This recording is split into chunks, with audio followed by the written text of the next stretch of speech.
রাতে বাচ্চাকে এমন কিছু খাবার খাওয়ানো উচিত নয় যা তার হজমের সমস্যা সৃষ্টি করতে পারে বা ঘুমের সমস্যা তৈরি করতে পারে।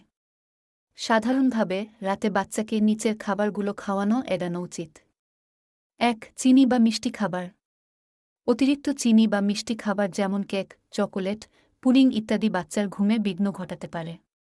এগুলো হজমের সমস্যা সৃষ্টি করতে পারে এবং শক্তি বৃদ্ধির জন্য উপকারী নয়। ২. তেল ও মশলাযুক্ত খাবার। খুব তেল বা মশলাযুক্ত খাবার যেমন ফাস্ট ফুড, চাইনিজ ফুড ইত্যাদি রাতের খাবারে খাওয়া উচিত নয়, কারণ এগুলো হজমের সমস্যা সৃষ্টি করতে পারে এবং রাতে অস্বস্তি সৃষ্টি করতে পারে। ৩. দুধ বা দুধজাত খাবার, যদি বাচ্চা দুধ পছন্দ না করে। কিছু বাচ্চা রাতে দুধ খেলে পেট ভরে যায়, তবে কিছু বাচ্চা দুধ খেলে গ্যাস বা পেট ব্যথা অনুভব করতে পারে।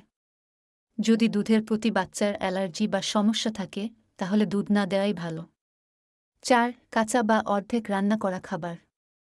কাঁচা বা অর্ধেক রান্না করা খাবার, যেমন কাঁচা শাকসবজি, রাতে খাওয়া উচিত নয়, কারণ এগুলো হজমের সমস্যা সৃষ্টি করতে পারে এবং পেট খারাপ হতে পারে। ৫. ক্যাফেইনযুক্ত খাবার। কফি, চা, চকোলেট বা কিছু কোমল পানীয়তে ক্যাফেইন থাকে, যা বাচ্চার ঘুমের সমস্যা সৃষ্টি করতে পারে। ক্যাফেইন স্নায়ুতন্ত্রকে উত্তেজিত করে, তাই রাতের বেলায় এই ধরনের খাবার এড়ানো উচিত। ৬. গরম খাবার। গরম খাবার যেমন তাজা ভাজা খাবার বা গরম তেলযুক্ত খাবার রাতে খাওয়া বাচ্চার জন্য হজমের সমস্যা সৃষ্টি করতে পারে। ৭. অতিরিক্ত প্রোটিনযুক্ত খাবার।